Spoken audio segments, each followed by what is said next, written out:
महाकारुणिक तथागत बुद्ध, बोधिसत्व बाबा साहब डॉक्टर अम्बेडकर और सभी संतों गुरुओं को मैं नमन करता हूँ, जो जिन्होंने हमारे लिए जीवन के उद्धार के लिए कार्य किया है। अ, हमारे पथ प्रदर्शक, संस्थापक जी और सभी हमारे राष्ट्रीय, राज्य, संभाग, जिला, तहसील के पदाधिकारीगण और सभी सब जुड़े हुए साहिबान, आज का सभी को नमो बुद्धाय जय भीम। आज का महत्वपूर्ण विषय है SIR। कुछ लोगों को लगेगा कि RBM तो बुद्धिज्म पर कार्य करती है, SIR से क्या संबंध है इसका, ये तो एक अलग मुद्दा है। लेकिन मैं निवेदन करूं कि हमारा जो मसौदा है उसको हम पढ़ेंगे तो उसमें एक दिया गया सहयोगी संगठन के रूप में अखिल भारतीय मतदाता संगठन। तो चूंकि हम समाज में रहते हैं और तथागत बुद्ध का या जो मानवतावादी हमारा दर्शन है उसमें ये कहते हैं ना हम लोग मानव मानव एक समान। तो मानव मानव एक समान की बात आती है तो उसमें आर्थिक समानता, राजनीतिक समानता, धम कल्चरल समाज फेमिलिटी, सभी जगह की न्याय और भाईचारे की कल्पना की गई है। और बाबा साहब ने लिखा भी है कि मैंने जो स्वतंत्रता, समानता, बंधुत्व, न्याय और विज्ञानवाद का दर्शन लिया है, ये मैंने बुद्ध के दर्शन लिया है। तो चूंकि बाबा साहब ने संविधान बनाया, उसमें लोकतंत्र की व्यवस्था करी। लोकतंत्र जो है वोटों से चलता है और पिछले दिनों से देख रहे हैं किस प्रकार से वोटों को धन बल से, बाहुबल से प्रभावित किया जा रहा है। और धन जो है कुछ वैधानिक स्वरूप दे दिया गया धन का, कि वैधानिक स्वरूप उनके खातों में पैसा डाला जाता है और कुछ अनलीगली जो है पैसा दिया जाता है, उससे उनको वोटों को प्रभावित किया जाता है।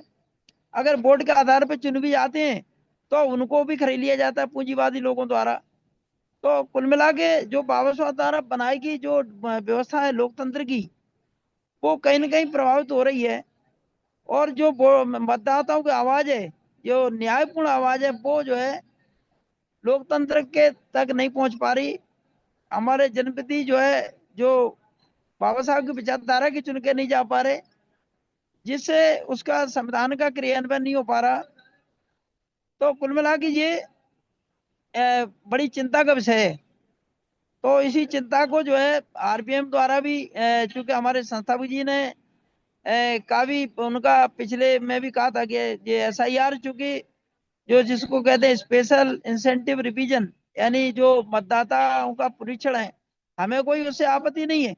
लेकिन उसमें जो जटिलता बना दी गई है, उसमें ये बना दिया ये प्रूफ देंगे, वो प्रूफ देंगे और नहीं दे पाएंगे तो उनको, भाई बरसों से हम रह रहे हैं, बरसों से हमारे पास डॉक्यूमेंट हैं, वो उपलब्ध है, बहुत सारे डॉक्यूमेंट में से एक डॉक्यूमेंट कोई भी ले ले, या BLO हमें बरसों से जानता है, पहले भी होता रहा।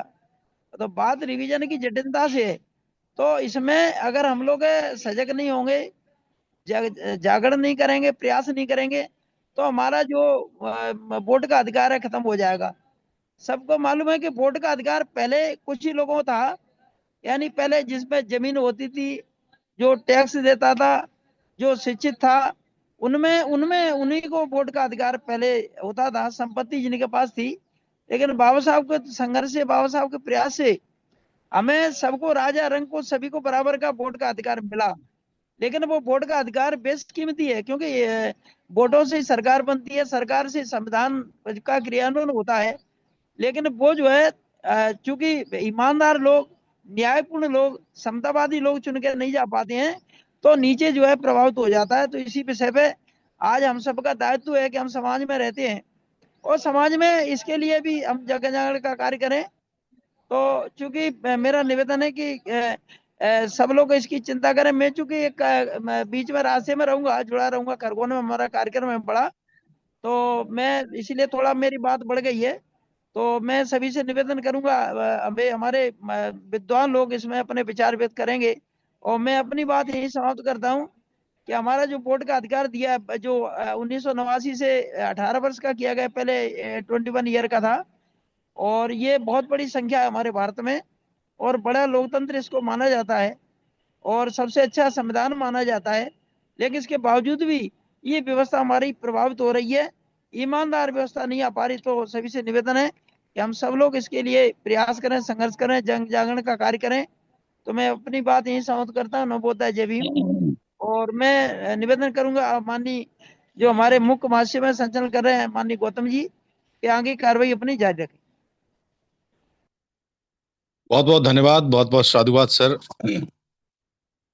आप एक फंक्शन में अभी मीटिंग में ही उपस्थित हैं, तो मैं जैसे सर ने आदेश दिया है तो मैं उपस्थित सभी जनों का एक बार पुनः सभी का आभार प्रकट करता हूँ। तथागत गौतम बुद्ध की अनुकंपा से हम सभी लाभान्वित हैं। तो मैं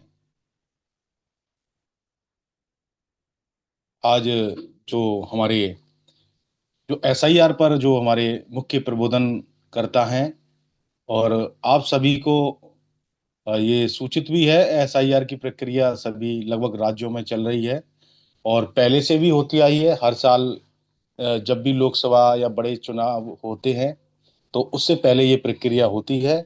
नए मतदाताओं का नाम जुड़ता है और जो मृत होते हैं वो उठाए जाते हैं, और डोर टू डोर वेरिफिकेशन के माध्यम से बीएलओ के द्वारा घर में सर्वे होता है। और ये सभी प्रक्रियाएं आप सभी के ने की हैं और ज़्यादा जानकारी आपको होगी। और विस्तृत जानकारी के लिए हमारे जो माननीय बादल सिंह बौद्ध जी हैं, उस पर अपने आज हम सभी के एसआईआर से लेकर इस प्रक्रिया को ज़्यादा समझाने का काम करेंगे, क्योंकि वो अभी तत्काल में भी बीएलओ का काम संभाल रहे हैं। तो मैं हमारे माननीय बादल सिंह बौद्ध सर से आग्रह करता हूँ गौतम कि सर। आप आए। जी सर। गौतम सर, मेरा निवेदन ये है कि पहले हम जी। कुछ साथियों से इसके बारे में जान लें जो हमारे सीनियर आदरणीय हैं, उसके बारे में फिर मैं बाद में रखूंगा।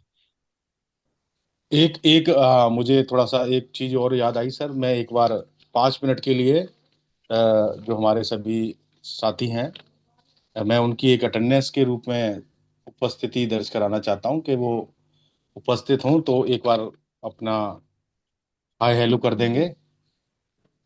थोड़ा सा मैं भूल रहा था, तो मैं सबसे पहले हमारे संस्था के संस्थापक माननीय धर्म प्रकाश भारती साहब से अनुरोध करता हूं, आप जय उपस्थित भीम हों। नमो बुद्धाय। जी जी जी, जय नमो बुद्धाय जय भीम भीम नमो सर। बुद्धाय। जी जी। हमारे राष्ट्रीय अध्यक्ष जी ने तो अभी आपको बात रखी है, और इंजीनियर रमेश चंद बनगोत्रा साहब जो हमारे राष्ट्रीय उपाध्यक्ष हैं, अगर उपस्थित हैं तो कृपया जय भीम नमो बुद्धाय प्रेषित करें। जय भीम नमो बुद्धाय। मैं मैं कड़बे। सर मैं नाम लूंगा जब भी आप अपने बात रखेंगे सर, प्लीज। नहीं नहीं, नहीं नहीं, नाम प्रेजेंट के लिए बता रहा हूँ, मैं प्रेजेंट हूँ जी घर जी पे। जी, मैं खुद नाम पुकारूंगा सर। बाकी मैं थोड़ा, है ना। और हमारे अगले नेशनल कोऑर्डिनेटर माननीय राजाराम आनंद सर मुझे स्क्रीन पर दिखाई दे रहे हैं। नमो बुद्धाय जय भीम सर। हैं? माननीय अगले नेशनल कोऑर्डिनेटर डीपी गोलिया साहब।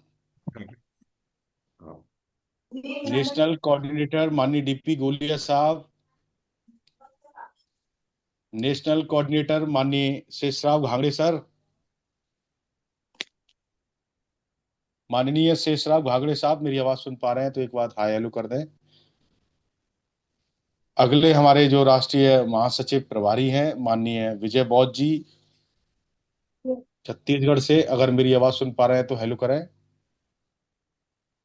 अगले राष्ट्रीय महासचिव हैं पश्चिम झारखंड से माननीय रामप्रसाद बौद्ध सर। माननीय रामप्रसाद बौद्ध सर उपस्थित हों तो नमो बुद्धाय जय भीम प्रेषित कर दें। हाँ जी, नमो बुद्धाय जय भीम। जय भीम सर, जय भीम सर।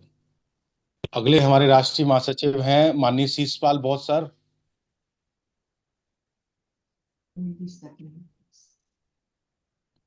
माननीय शीशपाल बौद्ध सर। सर जय भीम नमो बुद्धाय। सर मैं उपस्थित हूँ सर। नमो बुद्धाय सर, जय भीम। राष्ट्रीय अगले हमारे महासचिव doctor Anand Bhalerao sir. Recording in progress. कड़वे साहब अपना माइक बंद करें।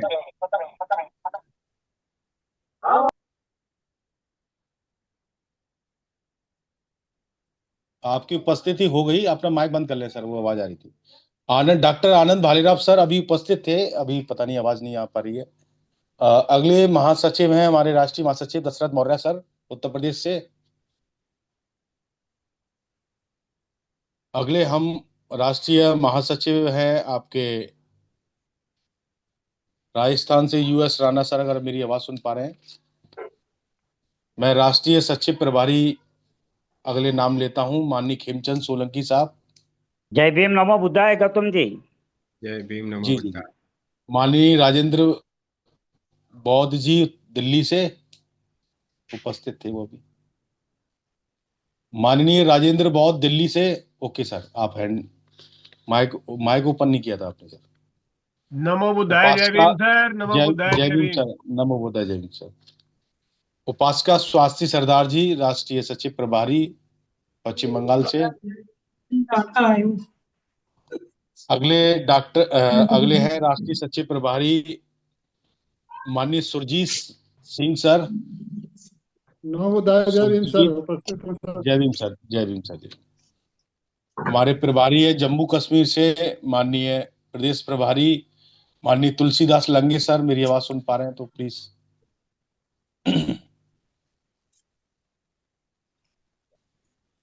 मध्य प्रदेश से माननीय RS रवि बौद्ध सर।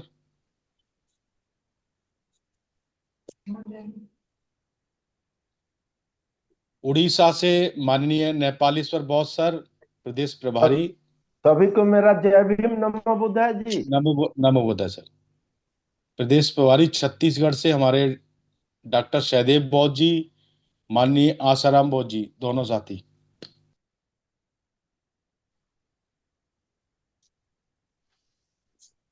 झारखंड से माननीय रामजी बौद्ध जी, प्रदेश प्रभारी झारखंड। अरे नाम आएगा तो वो। अरे अभी झारखंड आ रहा है।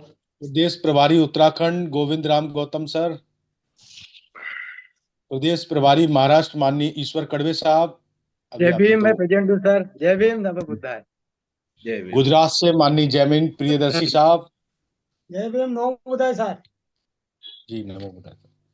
अब मैं प्रदेश अध्यक्ष क्या माननीय SL साकेत सर, मध्य प्रदेश। क्या नाम है? जय भीम। माननीय SL साकेत सर, मध्य प्रदेश।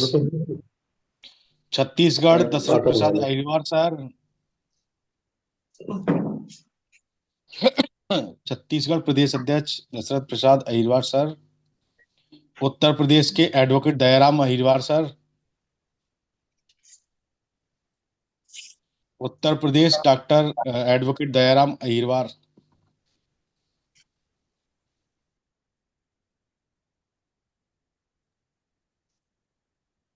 दिल्ली से माननीय सुदेश तनवर सर उपस्थित थे अभी। जय भीम नमो बुद्धाय, मैं उपस्थित हूँ मान्यवर। जी जी नमो बुद्धाय सर। प्रदेश अध्यक्ष झारखंड माननीय रामलाल बौद्ध सर। 10 मिनट है बस भाई, 4-5 रुपया। प्रदेश अध्यक्ष झारखंड रामलाल बौद्ध जी नहीं है। उत्तराखंड प्रदेश संयोजक माननीय जगन्नाथ पेंटर साहब। हरियाणा के हमारे प्रदेश माननीय शेर सिंह मिर्जापुर। गुजरात के हमारे माननीय धीरज भाई मौर्य जी। जय भीम नमो बुद्धाय सर, सभी को मेरा जय भीम नमो बुद्धाय। महाराष्ट्र के डॉक्टर चांदेव सेंडे सर। अलग अलग।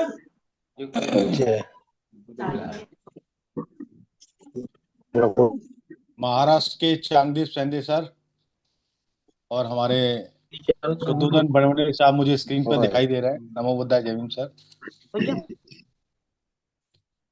संस्कार समिति के अध्यक्ष हैं सर शुद्धोधन बड़वड़े साहब।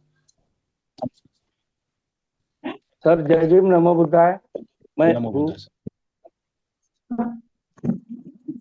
निगम रुद्रेश सर हैं हमारे उत्तर प्रदेश से। सादर जय भीम नमो बुद्धाय सभी सम्मानित साथियों को। कोहली साहब है दिल्ली से। नमो बुद्धाय, जय भीम सर। जय भीम नमो बुद्धाय।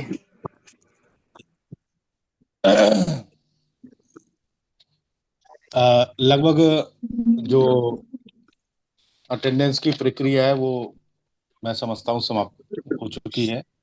अन्य साथी जो उपस्थित हो, मैं नाम नहीं ले पाया हूँ, तो एक बार आप अपनी ओर से नमो बुद्धाय प्रेषित कर सकते हैं।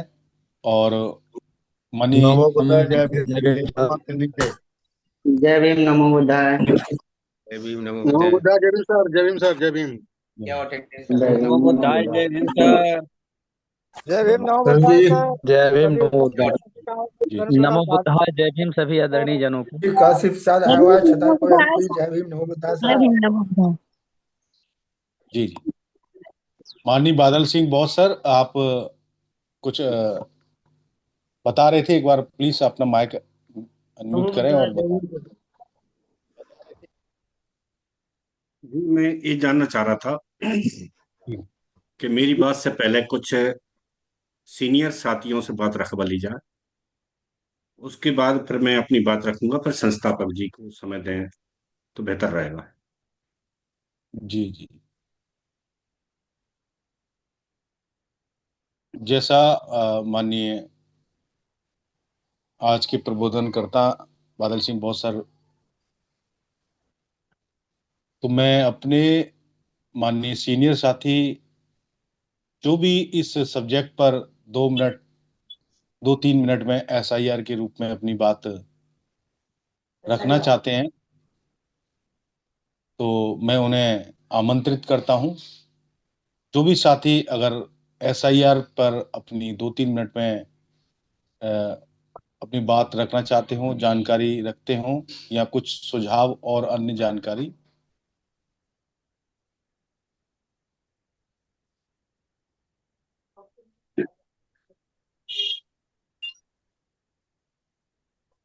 माननीय जैमिन प्रदेशी साहब इशारा कर रहे हैं। सर जी, वेलकम सर। धन्यवाद संचालक महोदय। जी, मैं मेरी बात रख सकता हूँ 2-3 मिनट जी में? जी जी जी जी जी सर, बस लंबा ना करें, समय का सब ध्यान रखेंगे। हाँ, नमो बुद्धाय जय भीम सबको। मैं प्रबोधन में थोड़ी बात करूंगा कि इलेक्शन कमीशन ऑफ इंडिया जो है एक कॉन्स्टिट्यूशनल अथॉरिटी है फॉर इलेक्शन अंडर आर्टिकल 324।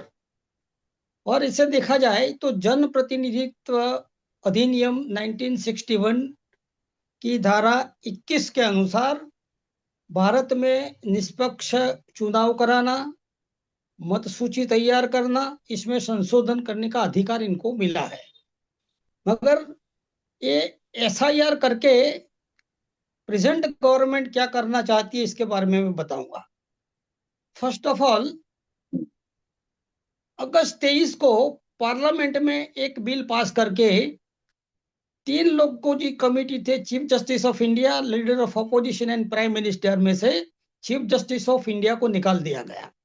वो पहली मनमानी थी, इसीलिए कि प्रेजेंट बीजेपी गवर्नमेंट अपनी मनमानी कर सके। और जब ओम बिरला जी स्पीकर थे तब सितंबर 23 में पार्लियामेंट में एक बिल जो पास किया, वो bill chief election commissioner and elections commissioner bill 2023, इसको इलेक्शन कमीशन को भगवान के ऊपर का दर्जा दे दिया। The Supreme Court, the High Court, the any civil court or any criminal proceeding can be done.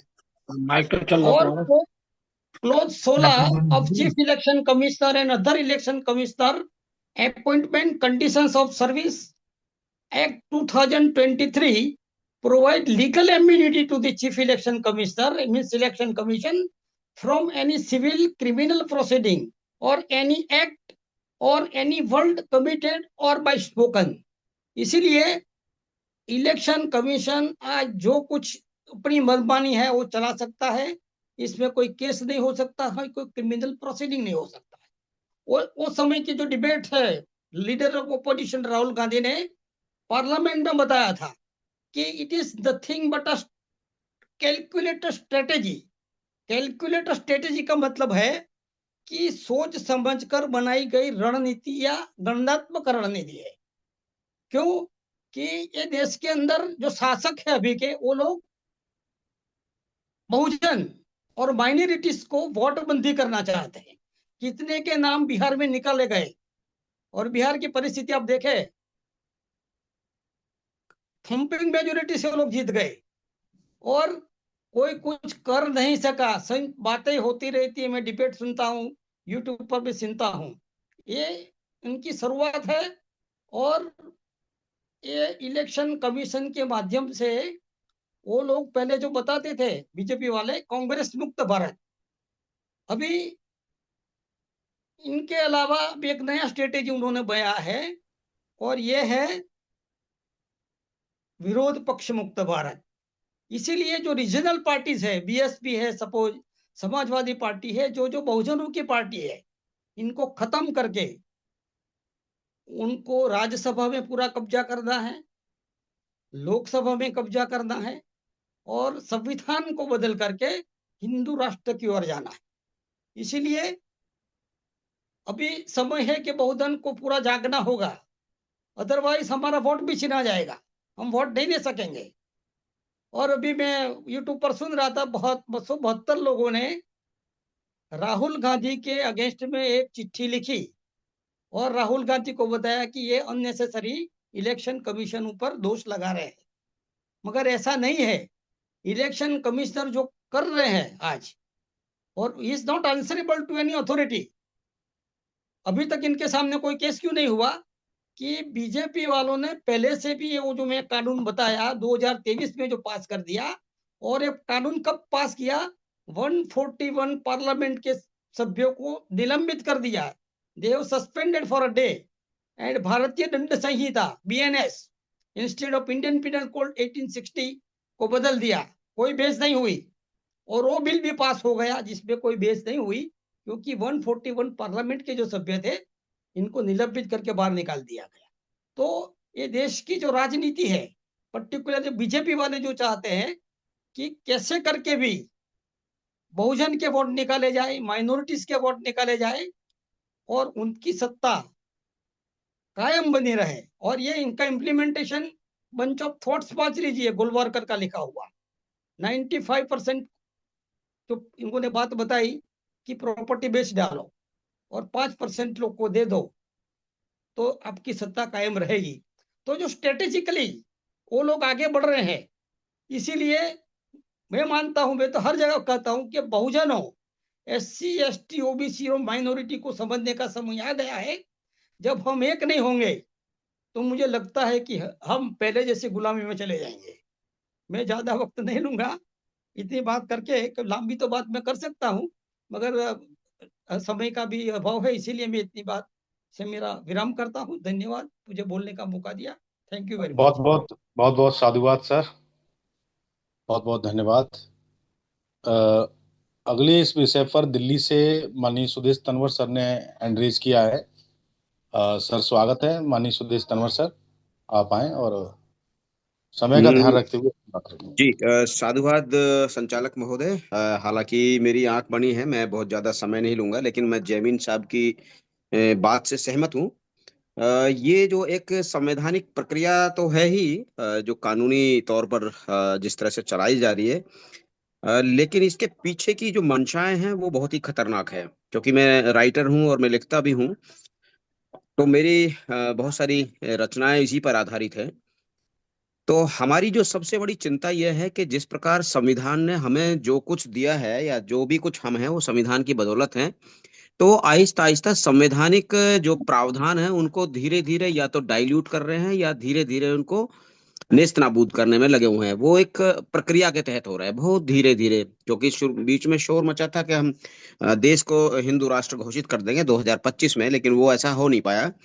लेकिन अब उन्होंने रास्ता दूसरे तरीके से अख्तियार कर लिया है। और ये जो SIR है, ये भले ही चाहे चुनाव आयोग की एक प्रक्रिया का हिस्सा हो, उसके अधिकार क्षेत्र का हिस्सा हो, लेकिन सबसे ज्यादा खतरनाक पक्ष ये है कि चुनाव आयोग अगर कोई भी काम गलत करता है तो उसके खिलाफ आप कुछ भी नहीं कर सकते हैं, जैसे कि माननीय प्रियदर्शी साहब ने भी बताया। और हम लोगों को जागरूक होकर जितना ज्यादा से ज्यादा हम लोग जागरूक होंगे तो हम अपने अधिकारों को बचा पाएंगे।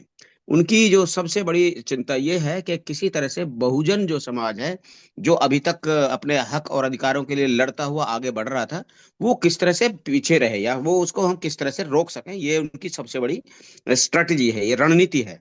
और इसमें रणनीति, हालांकि इसकी शुरुआत दूसरे दलों ने भी की थी, लेकिन अब चूंकि ये पूरी तरह से इनके हाथ में चीजें आ गई हैं, तो ये बिल्कुल अंधे होकर ये सब काम कर रहे हैं। इसमें हम लोग ज्यादा से ज्यादा जागरूक होकर यदि कुछ अपने लोगों को समझा पाएंगे, तो मुझे लगता है हम लोग इस दिशा में कोई महत्वपूर्ण काम कर पाएंगे। और राष्ट्रीय बौद्ध महासभा इस बात के लिए बेहद मैं उनका व्यक्तिगत तौर पर भी आभारी, और ये वास्तव में एक जन जागरण का काम है कि वो लोगों को बताए कि हमारे अधिकार किस तरह से बच सकते हैं। क्योंकि संविधान है तो हम हैं, और संविधान नहीं है तो हमारी स्थितियां क्या होगी, इतिहास से हम सब लोग वाकिफ हैं। आपने मुझे समय दिया, बहुत बहुत साधुवाद। जय भीम, नमो बुद्धाय। बहुत बहुत धन्यवाद, बहुत बहुत साधुवाद सर। अन्य साथी जो कोई अपनी बात रखना चाहते हैं इस विषय को लेकर, तो मैं उनको आमंत्रित करता हूं। क्योंकि या तो अपने हैंड को राइज कर दो जैसे सुदेश तनवर साहब ने किया था, या कोई और माध्यम से आप अपने माइक ओपन करके अपनी बात रख सकते हैं, लेकिन विषय यही रहेगा।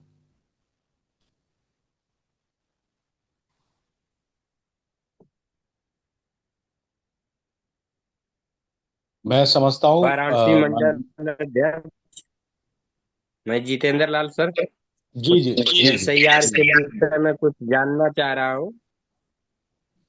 अभी उसी के बारे में अभी जो माननीय बादल सिंह बौद्ध जी अपनी बात रखेंगे, उसके बाद में आपकी जो क्वेरी है वो पूरी हो जाएंगी लगभग। अगर फिर भी रहती है तो फिर आप बाद में पूछ लेना सर। जी सर, जी ठीक है सर। हाँ, आप अपना माइक को अनम्यूट म्यूट कर लें। ठीक है, thank you sir, thank you.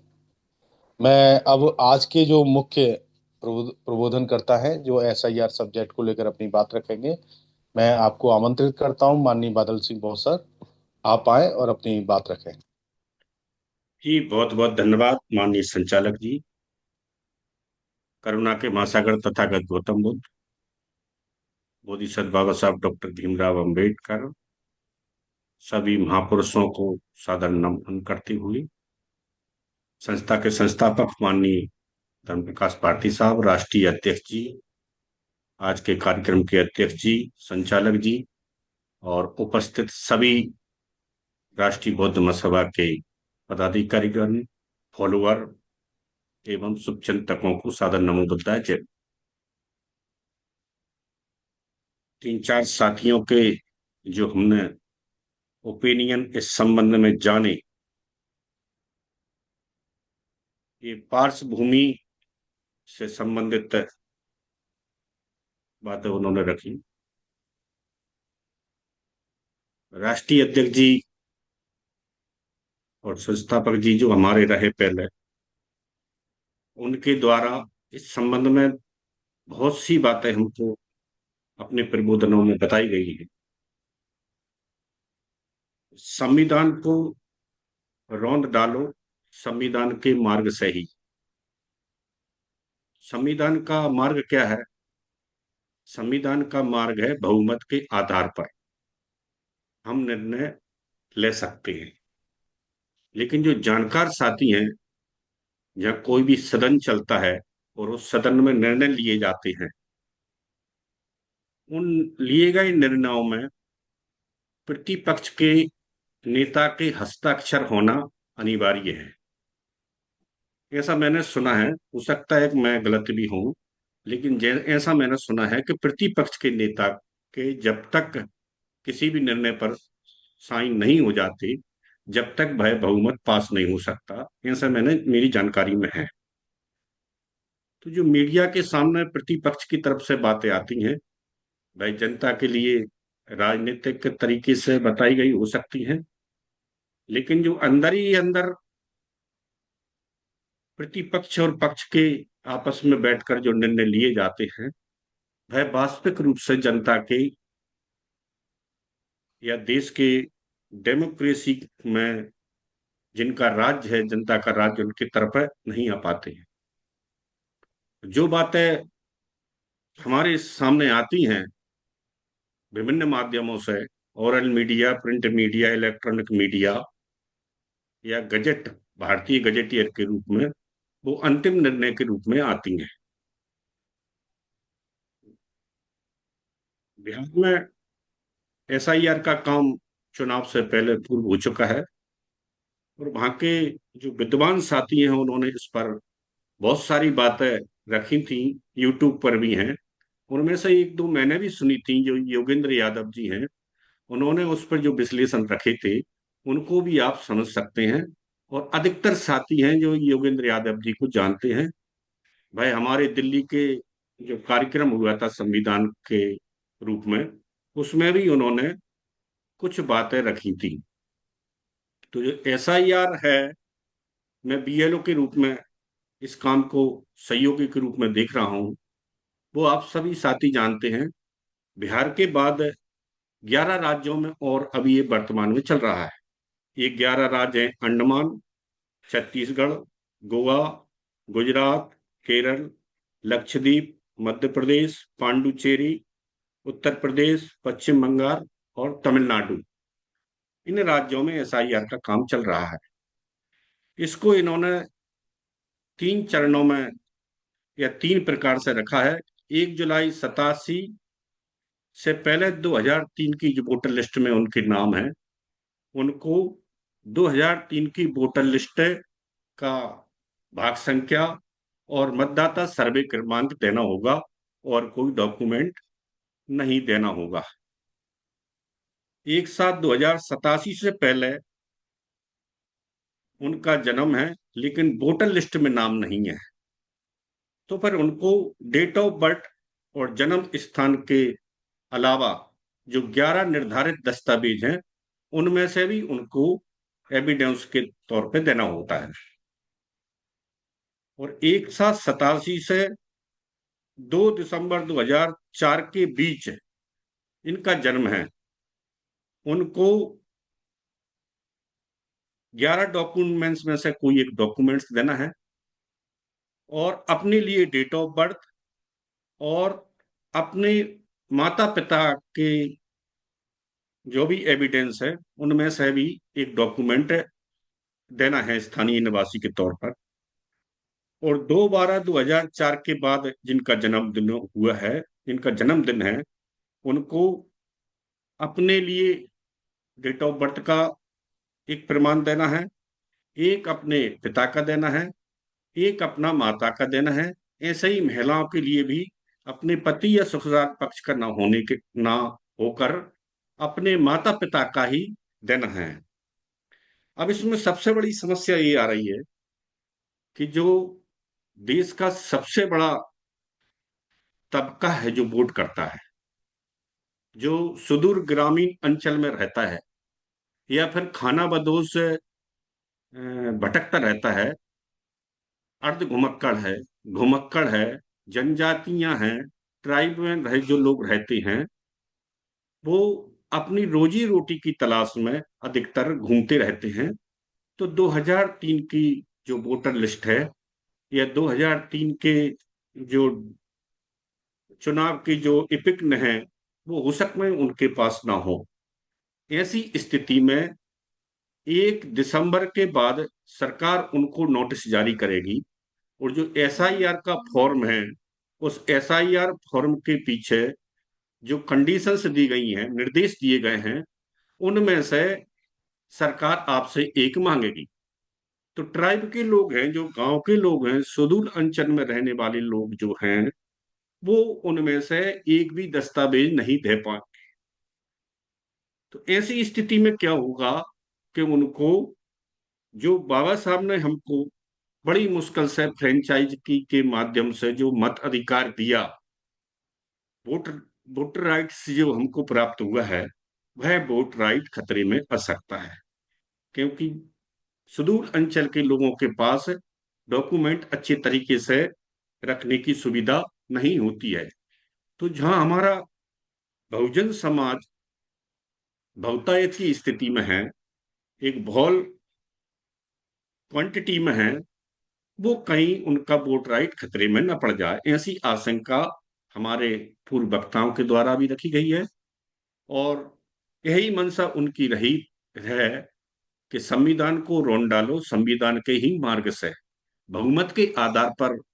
जो प्रियदर्शनी साहब ने बताया कि अगस्त 23 में जो निर्णय लिया गया, उसमें से वो निर्णय उस समय विपक्ष को अगर अच्छे तरीके से उठाते, सभी लोग मुखर होकर, जो हमारे सभी पार्टियों से विपक्ष में और पक्ष में जो SC ST के द्वारा जो साथी गए हैं, जो रिजर्व कैटेगरी से साथी गए हैं, उनको इनकी अच्छे से जानकारी न होने के कारण भाई इसके पक्ष में अपनी बात नहीं रख पाए हैं।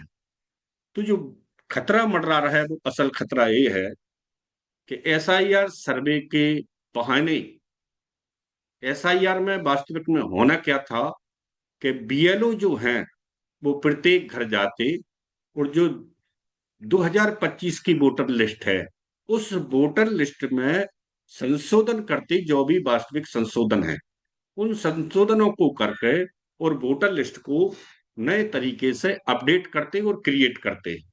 लेकिन ये संशोधन और अपडेशन को दिखावा करके सरकार बहुत से ऐसे लोगों से वोट राइट को खत्म करना चाहती है, जिन लोगों के पास वोटर राइट है। एविडेंस के आधार पर बहुत सी चीजें वो प्रस्तुत नहीं कर पाएंगे और वोट राइट खतरे में पड़ जाएगा। और जो हम फिर बार बार बात रखते हैं कि वोट हमारा राज्य तुम्हारा, नहीं चलेगा नहीं चलेगा, तो वो वोट हमारे पास नहीं होगा। और आप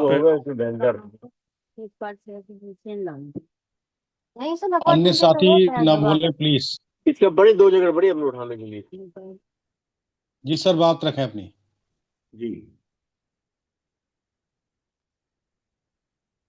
तो पूरे भारत में ये बाद में आएगा। कुछ लोगों को ऐसी भ्रांति है कि ये पूरे भारत में SIR का काम चल रहा है। ये पूरे भारत में अभी नहीं चल रहा है, बिहार में ये पूरा हो चुका है और 11 राज्यों में अभी जारी है। तो 11 राज्यों में जो हमारे जागरूक साथी हैं, उनसे मेरा निवेदन है कि प्रत्येक बूथ और क्षेत्र में हमारे BLA साथी सहयोग के रूप में खड़े कर सकते हैं, बूथ लेवल अटेंडर। तो वो ये देखें कि हमारे लोग उसमें कितने हैं और कितने लोगों का SIR सर्वे गणना पत्रक भरकर वापस हुआ है। और वापस होने के बाद ये एक प्रक्रिया है, गणना पत्रक वितरण करना, गणना पत्रक वितरण करने के बाद भरकर वापस लेना, और अंतिम प्रक्रिया है उसका ऐप के माध्यम से अपलोड होना। अपलोड होने से कितने हमारे वोटर साथी उससे वंचित रहते हैं, इसको BLA हमारे अटेंडर अगर वहां हो तो इसकी गणना आसानी से देख सकते हैं कि कितने लोग इससे वंचित होने की समस्या है। 2003 की वोटर लिस्ट की अगर वो एविडेंस नहीं दे पा रहे हैं, भाग संख्या उनके पास नहीं है, या उन पर एंड्रॉयड फोन नहीं है, वर्तमान की IT के बारे में उनको जानकारी नहीं है, इन 12 राज्यों की सूची या अन्य राज्यों की सूची भी CO इलेक्शन MP के नाम से उस पर पड़ी हुई है, मध्य प्रदेश की अन्य राज्यों की भी वोटर लिस्ट पड़ी हुई है। तो वहां से हमारे साथी YouTube और वीडियो या रील्स है, इंस्टाग्राम इन चलाने और देखने में तो रुचि रखती है, लेकिन जो काम की चीजें हैं जिनसे हमें जागरूकता मिल सकती है, उनके बारे में अगर हम उनसे पूछें तो वो बिल्कुल अनभिज्ञ हैं, जानकारी नहीं रख पाते हैं, जानकारी नहीं देख पाते हैं और सही जजमेंट नहीं लगा पाते हैं कि सही क्या है और गलत क्या है। तो हमारा निवेदन यही है कि इन 12 राज्यों में, ये बिहार में तो हो चुका, 11 राज्यों में जो सर्वे चल रहा है, वहां जागरूक साथी अपने अपने क्षेत्र के BLO के यहाँ आकर देखें और ये देखें कि जो अनरिजर्व्ड कैटेगरी के वोटर साथी हैं, उनके उस वोटर लिस्ट के अलावा अन्य कौन कौन सी जगह उनके डबल वोट हैं, तो वो इस लिस्ट में रखना चाह रहे होंगे, तो वो सहमति दे रहे होंगे कि हाँ हमारा इसी वोटर लिस्ट में नाम रखा जाए। अगर दूसरी जगह भी वोटर लिस्ट में नाम है तो जो एसआईआर गणना पत्र है उसमें लिख के दे रहे हो कि कृपया मैं इस विधानसभा के इस बूथ लेवल पर भाग संख्या इतने सर्वे क्रमांक मतदाता सूची क्रमांक इतने पर ही अपना नाम आगे भविष्य में रखना चाहता हूं, इस जगह से मेरा नाम पृथक किए जाने की कार्रवाई की जाए। तो हमको ये भी पता चलेगा कि रिजर्व कैटेगरी के वोटरों के नाम कितनी जगह हैं और अनरिजर्व कैटेगरी के लोगों के नाम पूर्व से कितनी जगह चलते हैं। और कई बार ये आता है कि फर्जी वोटिंग हुई है, तो ऐसे लोग समय और अपने पावर का उपयोग करके दो दो जगह वोट करते हैं और अपना वोट का प्रतिशत बढ़ाते हैं। और हमारे लोगों के पास जागरूकता न होने के कारण, अपने कार्यों में दिनचर्या में कार्यरत रहने के कारण, जागरूकता वोट के प्रति न होने के कारण अपना एक मत जो वास्तविक रूप से है उसका सही उपयोग नहीं कर पाते। कई बार मैं चुनाव में पीठासीन भी बना हूं, तो मैंने देखा है कि उनके वोट पहले ही पड़ जाते हैं। वो जब तक बाद में 12-1 बजे के बाद आते हैं अपने कामों से निपट कर खाना पीना करके, जब तक उनका वोट वहां डल जाता है और वो लोग फिर विवाद भी नहीं कर पाते, क्योंकि वो अपना मन मार कर वापस लौट जाते हैं कि हमारा वोट किसने डाल दिया, हम तो अब आ रहे हैं। तो वहां ऐसी स्थिति में जो एजेंट्स होते हैं उनके, भाई भी उनको कह देती हैं कि आपको पता नहीं है, डल गया, आप जाइए जाइए, विवाद की स्थिति मत करिए। तो मेरा निवेदन ये है कि जो जागरूक साथी हैं वो बीएलए के तौर पर प्रत्येक बूथ पर इस कार्य को देखें और बताएं कि कहाँ कहाँ क्या स्थिति है।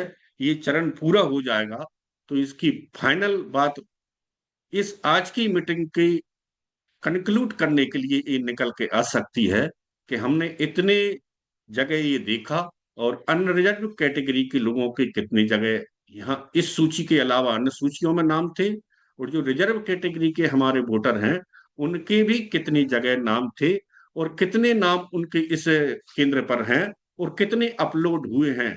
एविडेंस के आधार पर 2003 की वोटर लिस्ट के आधार पर उनके नाम नहीं जुड़े हैं। तो किसी प्रकार से हम उनके जो 1 दिसंबर के बाद जो चरण चलेगा उस चरण में जो 11 डॉक्यूमेंट्स हैं उन 11 डॉक्यूमेंट्स में से उनकी सहायता करते हुए उनके नामों को पृथक ना होने दें, और पृथक अगर हुए तो वो बड़ी मुसीबत में आ जाएंगे। मैं इतनी ही बात अपनी यहाँ रखूंगा, और अगली मीटिंग अगर इसमें समीक्षा के तौर पे हुई तो इस कार्य के साथ मैं जुड़ा भी हूं, अंदर तक की बातें मेरे पास आएंगी, मैं फिर से शेयर करूंगा। धन्यवाद। नमो बुद्धाय। जय भीम। बहुत बहुत धन्यवाद, बहुत बहुत साधुवाद माननीय बदल सिंह बोस सर। आपके द्वारा जो एसआईआर पर लगभग काफी जानकारी सभी के समक्ष रखी गई है। माननीय संस्थापक महोदय जी भी हमारे साथ मीटिंग में जुड़े हुए हैं, तो माननीय संस्थापक महोदय जी से आग्रह करूंगा कि आप भी इस विषय पर हम सभी का मार्गदर्शन करने की कृपा करें। माननीय संस्थापक महोदय धर्म प्रकाश भारती बोस साहब। सम्मानित आज की बैठक के अध्यक्ष हमारे राष्ट्रीय अध्यक्ष वीएस बौद्ध साहब, देश भर से जुड़े सभी सम्मानित साथियों को मेरा सादर नमो बुद्धाय। जय भीम। अभी जैसा माननीय बादल सिंह बोस साहब ने बताया, हमारे प्रियदर्शी साहब ने बताया, मैं उनसे अपने आप को जोड़ते हुए जो मुख्य बिंदु है उसकी ओर ध्यान आकर्षित कराना चाहता हूं। एसआईआर का मतलब तो ठीक से हम लोग समझ ही पा रहे हैं, लेकिन इसमें जो फंडा है, फंडा समझना है। फंडा मैंने अभी तक जो समझा है 4-5 दिन अध्ययन करके, तो मैं इस नतीजे पर पहुंचा हूं कि भारत की आबादी का कुल 5% हिस्सा ऐसा है जो इसे समझ पा रहा है कि हमें करना क्या है। 5% लोग ऐसे हैं जो इसे समझ पा रहे हैं कि हमें ये फॉर्म भरना कैसे है, और 95% लोग ऐसे हैं जो जिसमें बहुत पढ़े लिखे लोग हैं, वकील भी हैं, एमए किया है, बीए किया है, लेकिन इस सब के बाद भी वो उस फॉर्म को भरने में असमर्थ है। असमर्थता का कारण क्या है? असमर्थता का कारण यह है कि जो उन्होंने पहला कॉलम दिया है, आज की 2025 की वोटर लिस्ट का कॉलम जो दिया है, वो तो बरोबर है, उसमें कोई ज्यादा परेशानी नहीं है। भाई अपनी जन्म तिथि लिख दो, ठीक है। दूसरे कॉलम में आधार कार्ड का नाम लिख दो, फिर अपने मोबाइल नंबर लिख दो, फिर अपने पिता का नाम लिख दो, फिर पिता की वोटर वोटर कार्ड की संख्या लिख दो। वोटर कार्ड जो पिता का बना था वो लिख दीजिए, ठीक है। एक समस्या भी आ रही है कि बहुत लंबे समय से वोटर कार्ड की जरूरत नहीं पड़ रही, तो वो वोटर कार्ड लोगों के घरों में है ही नहीं, है ही नहीं वो कार्ड, तो उसका नंबर कहां से लाए? चलिए, उसमें उन्होंने एक लाइन जोड़ दी है, यदि उपलब्ध हो तो इससे काम चल जाएगा। फिर संबंधी का नाम लिख दो, माता पिता जो भी है। यहां तक बड़ी प्रॉब्लम नहीं है, बहुत बड़ी परेशानी नहीं है। ये इसको 90%, 80% लोग दूसरे की मदद लेकर, खुद तो नहीं कर सकते, लेकिन कुछ पढ़े लिखे लोगों की मदद लेकर 70-80% तक ये कॉलम तो कर सकते हैं पूरा, ठीक है। अब इसके बाद जो नीचे वाला कॉलम शुरू होता है ना, 2003 की SIR, 2003 की वोटर लिस्ट, उसमें उसमें आपका मत कहाँ था, उसकी विधानसभा का नंबर क्या था। अब विधानसभाएं बदल गई, सबके नंबर बदल गए, परसीमन हो गया, क्षेत्र बदल गए, नाम बदल गए। अब 2003 में ये जो मिलेगा तो वो 2003 की वोटर लिस्ट से मिलेगा, बूथ लिस्ट से मिलेगा। अब 2003 की वोटर लिस्ट और बूथ लिस्ट नहीं मिल रही कहीं ढूंढने से, बहुत सारी परेशानी ये आ रही है। फिर उस वक्त उसमें आपको अपने पिता, दादा दादी, नाना नानी, उनका नाम लिखना है, उनकी भाग संख्या लिखना है, उनकी क्रमांक संख्या लिखना है, और वोटर कार्ड लिखना है, ठीक है। तो ये जो दूसरा तीसरा कॉलम जो दिया है, ये इतना टफ है, इतना टफ है कि इसे कर ही नहीं पा रहे, इसे कर ही नहीं पा रहे। मैंने खुद अपने घर के परिवार के लोगों में बैठाल के एक्सरसाइज किया, एक बार भर के बताया भी ऐसे भर के लाओ, अपने बच्चों को दिया जो सब पढ़े लिखे हैं, भी हैं, वो भी गलत भर के ले आए, है ना। फिर दूसरे फॉर्म से फोटो स्टेट कराए, हमने VLO के पास भेजा, VLO से एक फॉर्म भर के लाओ। VLO ने कहा, क्या जवाब दिया, VLO ने कहा कि देखो जितना जितना आपकी समझ में आ रहा है उतना भर दो, उसके बाद साइन करके छोड़ दो, बस हम देख लेंगे बाद में। तो फिर अधूरा काम हो गया। वो बाद में क्या देख लेंगे, उसको पास करेंगे कि रिजेक्ट करेंगे, कि उसमें डिटेल क्या भरेंगे, मतलब आपकी गर्दन दूसरे के हाथ में चली गई, ठीक है। ये परेशानी आ रही है इसमें, ये बहुत सारी परेशानी इसमें आ रही है। अदालत से बड़ा रिलीफ क्यों नहीं मिल पा रहा? अदालत से बड़ा रिलीफ इसलिए नहीं मिल पा रहा है, वो उसका जो मेन कारण है, उसका मेन कारण है कि वहां पढ़े लिखे लोगों के बीच में बात होती है।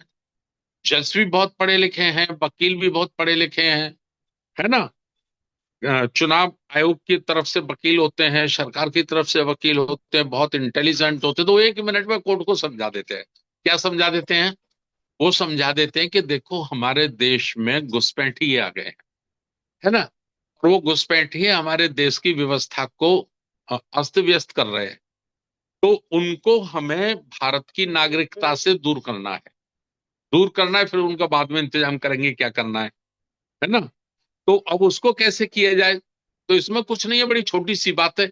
जो 2003 में वोटर था, यदि नहीं है तो वो ये उसका एक कॉलम है, वो अपना इसमें भर दे। 2004 दिसंबर से वो शुरू होगा दूसरा काम, और 2003 में उसका नाना रहा होगा वोटर, उसकी नानी वोटर रही होगी, उसका बाबा वोटर रहा होगा, उसकी दादी वोटर रही होगी, उसकी मामा मामी वोटर रहे होंगे, उसका लिख दे। तो ये बात कोर्ट की समझ में आ जाती है, मेरी भी समझ में आ जाएगी, मुझे कोई समझाएगा तो कि भाई इसमें क्या प्रॉब्लम जा रही है।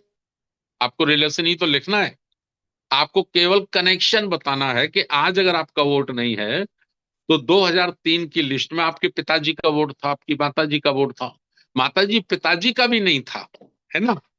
चलिए, तो आपके दादा का होगा, आपकी दादी का होगा, आपके नाना का होगा, आपकी नानी का होगा। तो ये फंडा है, ये फंडा फंसा दिया है। ये फंडा समझने में, सुनने में बड़ा आसान लग रहा है ना, लेकिन करना इसको बहुत मुश्किल है। अच्छा, छोटा सा सोचिए, जब हम लोग वोट डालने जाते हैं, वोटिंग होती है, चुनाव होता है ना, तो उस चुनाव में भी प्रत्याशी कितना जोर लगाते हैं, घर घर पर्चे बांटते हैं, घर घर घूमते हैं, टीम की टीम घूमती है, एक एक वोटर को समझाते हैं। उसके बाद उनको कहते हैं भी आपको ये पर्ची पकड़ो, वोट डालने जाओ केवल, है ना। तो वोट डालने के लिए 50% से ज्यादा लोग नहीं निकल पाते, जबकि पूरा फोर्स लगता है, हर पार्टी का फोर्स लगता है, हर पार्टी की पूरी ताकत लगती है वोटर को पोलिंग तक पहुंचाने के लिए। सिर्फ बटन दबाने के लिए, बटन दबाने के लिए पूरा फोर्स लगता है। जब उसमें पूरा फोर्स लगता है, तब 100 में से 50, 60, 70%, 65% मतदान हो पाता है। 65 हो गया तो बम्पर हो गया। अखबारों की हाईलाइन होती है, बड़ा बम्पर मतदान, बड़ा बम्पर मतदान, बड़ा बम्पर मतदान। तो 35% तो उसके भी छूट जाते हैं। इतना बड़ा फोर्स लगाया जाता है, इतना बड़ा प्रेशर डाला जाता है हर पार्टी की तरफ से, हर कार्यकर्ता की तरफ से। पैसे भी दिए जाते हैं, शराबें भी बांटी जाती हैं, गाड़ियां भी लगवाई जाती हैं, ट्रेनें लगवाई गई बिहार के चुनाव में। तो उसके बाद भी 60-65% से ज्यादा लोग नहीं बात समझ पाते, पहुंच पाते। तो अब एसआईआर से समझिए, जब पार्टियों को उन्होंने शून्य कर दिया है कि इनकी कोई भूमिका नहीं है, केवल बीएलओ की भूमिका है, और बीएलओ 70% एक ऐसे समाज से आते हैं, बीएलओ होते हैं टीचर, मास्टर, मास्टर टीचर। तो मास्टर टीचरों के सामने वास्तविक समस्या क्या है? वास्तविक समस्या ये कि उन पे स्कूल भी है, स्कूल में भी उनको पढ़ाना है, फिर ये बीएलओ का काम करना है, फिर तमाम दूसरे अदर्स काम सरकार उनको दे रखती है, अधिकारी उनको दे रखते हैं। एक समस्या ये है। दूसरी समस्या मानसिकता की भी है, विचारधारा की भी है। 70% टीचिंग में, मास्टरों में, अध्यापकों में 70% से ज्यादा लोग एक विचारधारा की मानसिकता के लोग हैं, और वो विचारधारा है ब्राह्मणी व्यवस्था, मनुवादी व्यवस्था। तो वो तो खुद इस मौके की तलाश पे हैं कि भाई हमको ये SC ST OBC का वोट जितना मौका मिले, जितना मौका मिले इसको कम करना है, खत्म करना है। तो वो उनको भी एक हथियार मिल गया, ये भी समझने की बात है। तीसरी बात जो समझने की है, तो आप ऐसा मत समझिए कि आप केवल वोटर अधिकार से वंचित हो रहे हैं। मेरा जो सबसे ज्यादा दुखद पहलू है, या इस प्रोग्राम को, आज की मीटिंग को रखा है, तो उसका जो सबसे ज्यादा दुखद पहलू है, आप ऐसा मत समझिए कि आप केवल वोट के अधिकार से वंचित हो रहे हैं। वोट के अधिकार से तो आपकी लिस्ट बनाई जा रही है। जब आपके पास वोट का अधिकार नहीं होगा, तो जो उन्होंने दूसरा NRP पहले पास कर रखा है पार्लियामेंट में, फिर वो उसको लागू करेंगे, उसको लागू करेंगे। मतलब आपकी नागरिकता सिद्ध करो, आप भारत के नागरिक ही नहीं हैं, क्योंकि आप वोट का अधिकार सिद्ध नहीं कर पाए कि आप वोटर हैं। तो फिर नागरिक कैसे हो सकते हैं? जब वोटर ही नहीं है तो नागरिक कैसे हो सकते हैं? समझ पा रहे ना मेरी बात? जितने साथी जुड़े हैं, मैं उनका ध्यान आकर्षित कर रहा हूं।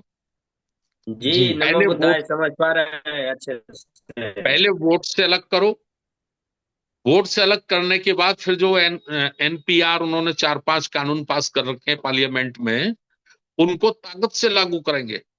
ताकत से लागू करेंगे तो सबसे पहला उनका हथियार होगा कि आप भारत के नागरिक नहीं है। नागरिक क्यों नहीं है? क्योंकि आप वोटर नहीं है। और वोटर क्यों नहीं है?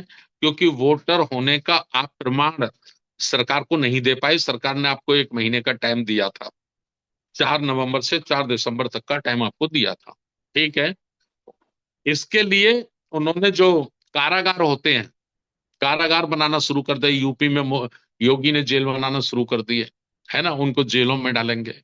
और ये जो सारी प्रक्रिया है, सारी प्रक्रिया है, सारे तौर तरीके हैं, ये लिए कहां से है मालूम है आपको? अध्ययन करो, पढ़ो, AI पे डालो, जितने बुद्धिमान लोग उनसे पूछो। ये सारे तौर तरीके जो भारत में लाए जा रहे हैं, सारे नियम और कायदे कानून भारत में लाए जा रहे हैं, ये सारे जर्मन में हिटलर लाया था। हिटलर लाया था ये सारे कानून। हिटलर ने पहले विकास का नारा दिया था, बहुत लुभावने वायदे किए थे जर्मन की जनता से, और जैसे ही वो सरकार में आ गया तो उसने अपने विरोधियों को, विपक्षियों को खत्म करने के लिए, समूल नाश करने के लिए सारे कानूनों का उसने वहां पालन किया, लागू किए थे। वही कानून भारत में लागू किए जा रहे हैं। ठीक है, समझ पा रहे हैं ना मेरी बात, मैं क्या कह रहा हूं? समझ पा रहे हैं ना? जी जी जी जी जी है ना? नहीं, समझ रहे हैं मान्यवर, समझ रहे हैं। हाँ, ये सारी बातें हैं। राजनीतिक दलों को भी होश नहीं है, राजनीतिक दलों को भी होश नहीं है। मैंने मेरी अपनी पार्टी बीएसपी के तमाम लोगों से बात की है फोन कर करके, भाई सारे काम छोड़ो, कैंप लगाओ, मोहल्ले मोहल्ले में, गांव गांव में कैंप लगाओ, 2003 की वोटर लिस्ट निकलवाओ। हमारे लोग नहीं जानते कि वो इसमें, जैसे भी माननीय बादल सिंह बोस साहब ने बताया कि उस ऐप को डाउनलोड कर लें, फिर लिस्ट ढूंढ लें। नहीं जानते भाई, पढ़े लिखे वकील एमए बीए भी नहीं जानते, जबकि 70% समाज तो हमारा अशिक्षित अज्ञानी है। रिक्शा चलाता है, बेलदारी करता है, उसमें कहाँ इतनी अकल है? एमए बीए लोग नहीं कर पा रहे, कारोबारी उद्योगपति लोग नहीं कर पा रहे इसको। तो लगाओ, किराए पे लगाओ, पैसे पे दो, पैसे पे लगाओ। जो ट्रेंड लोग हैं उनको पैसा खर्च करो। अब नेता तो कर नहीं रहे, चूंकि चुनाव नहीं है अभी फिलहाल, है ना? चुनाव होता तो टिकट की लालच वाला जिसको चुनाव लड़ना है वो लगाता 2-4-5 लाख अपनी पॉकेट से। सब लोग अंदर बैठे हैं। हमारे यहाँ जन्मदिन चल रहा है, हम जिससे बात कर रहे हैं जन्मदिन में लगे हैं सर, जन्मदिन के ऑर्डर है सर, जन्मदिन के ऑर्डर है सर। अरे वोट नहीं रहेगा तो इस जन्मदिन का चार्ट डालोगे क्या? वोट के बगैर जन्मदिन का क्या मकसद है? लेकिन चिल्लाने के सिवाय, अपना आक्रोश व्यक्त करने के सिवाय हम कर क्या सकते हैं? जितना कर सकते हैं उतना, जो साथी, अब साथियों को हम कहते हैं भाई जुड़ने की संख्या बढ़ाओ, जुड़ने की संख्या बढ़ाओ। बहुत ज्यादा पावर लगाया तो 250 जुड़े, दूसरे हफ्ते में 200 जुड़े, तीसरे में 150 जुड़े, आज 100 जुड़े हैं। घर बैठकर मोबाइल पे जुड़ने में, जूम पे जुड़ने में, लॉगिंग करने में हाथ पैर टूट रहे हैं, लॉगिंग करने में मरी पड़ रही है हमारे ऊपर, है ना? घर में बैठ के कैसे करेंगे भाई, कैसे करेंगे? वीडियो चल रहे हैं, लाखों वीडियो पड़े मोबाइल में। फला साहब ने वो खेड़ी मनुवाद की बखियां, फला साहब ने करारा जवाब दिया, फलाना साहब ने उसको, मोहन भागवत को खटकरे में खड़ा कर दिया, फलाना साहब ने ये पहाड़ तोड़ डाला। भाई ये भाषणों से पहाड़ नहीं टूट रहे, वीडियो बनाने से पहाड़ नहीं टूट रहे। पहाड़ तोड़ने के लिए घर छोड़ो, घर से निकलो, घर से निकलो। समय है, समय रहते कुछ करो, कुछ करो, कुछ करो, कुछ करो, कुछ करो। और नहीं कर सके तो मरो, मर जाओ। सही बात। बहुत बड़ा षड्यंत्र है, बहुत बड़ा षड्यंत्र है, बहुत बड़ा षड्यंत्र है, बहुत बड़ा षड्यंत्र है। इसलिए मैं ये बात आपसे कह रहा हूँ, समझ रहे नहीं? चलिए, जो मेरे मन में था जो मैंने निकाल दिया। गौतम साहब ने दिया, मुझे एक जगह पहुंचना है, एक मीटिंग में, लेकिन मैं बैठा हूं। मैंने उनको कहा, भी उनका फोन आ रहा था। तो ये करने क्या है, अपने नेताओं को भी पकड़ो, किसी भी दल का नेता हो पकड़ो उसको कभी 2003 की वोटर लिस्ट दो हमको निकाल के, 2003 की वोटर लिस्ट निकालो, 2003 की बूथ लिस्ट निकालो। समझ रहे कि नहीं? जो फॉर्म आया है उसमें पहला जो कॉलम है, फर्स्ट जो कॉलम है, वो कोई परेशानी नहीं है, वो आसानी से किया जा सकता है उस पर काम। लेकिन 2003 का जो फंडा फंसाया है, वो फंडा बड़ा जबरदस्त है। हाँ, वो देखो, वो फंडा हर किसी की समझ में नहीं आएगा। जैसे मैंने बताया ना, जज के सामने बात करो तो उनका वकील समझा देगा, सर इतना से बात है, बस हम ये जानना चाहते हैं कि ये फर्जी वोटर तो नहीं है, ये बांग्लादेश का घुसपैठिया तो नहीं है। जा सकता हूँ। इसको मैं तो करना खड़े क्या है सर? इसको करना है 2003 में इसका दादा वोटर था, कि इसका बाबा वोटर था, कि इसकी नानी वोटर थी, इतना ही तो, इतना डिटेल लिखना है सर। इसमें क्या लिखना है सर? नाम लिखना है सर, विधानसभा का नंबर लिखना है सर, विधानसभा क्षेत्र का नाम लिखना है सर, उस समय का भाग संख्या लिखना है सर, उस समय का क्रमांक संख्या लिखना है सर। छोटा सा तो काम है, और पढ़े लिखे लोगों के बीच में ये छोटा ही काम नजर आएगा।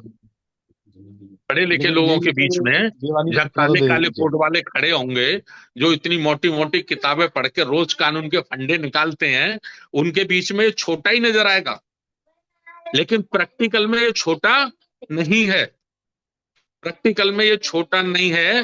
95% लोग इससे बड़ी आसानी से नहीं कर पाएंगे। तो भाई नहीं कर पाएंगे, समझ रहे नहीं?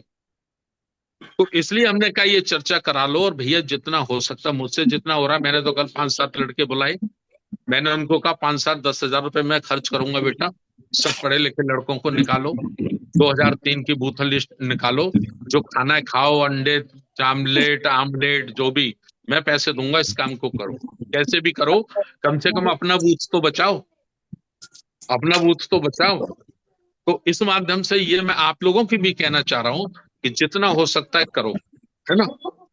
समझ रहे हैं ना मेरी बात? समझ जी पा जी रहे हैं ना? जी पहले वोट से वंचित किया जाएगा अरे वो आपको, तो मेरे इसमें आएगा। उसके बाद फिर आपकी नागरिकता से वंचित किया जाएगा, फिर आपको डिटेंटल सेंटरों में डाला जाएगा। समझ गए नहीं? चालू फिर मोबाइल में आप कैसे निकालेंगे यार? कि आप आवेदन कर दो खुद की नागरिकता लेने के लिए, और आवेदन की शर्तें होंगी, आपको वोट का अधिकार नहीं होगा, और आपको भारत की किसी सरकारी संस्था में आवेदन करने का अधिकार नहीं होगा।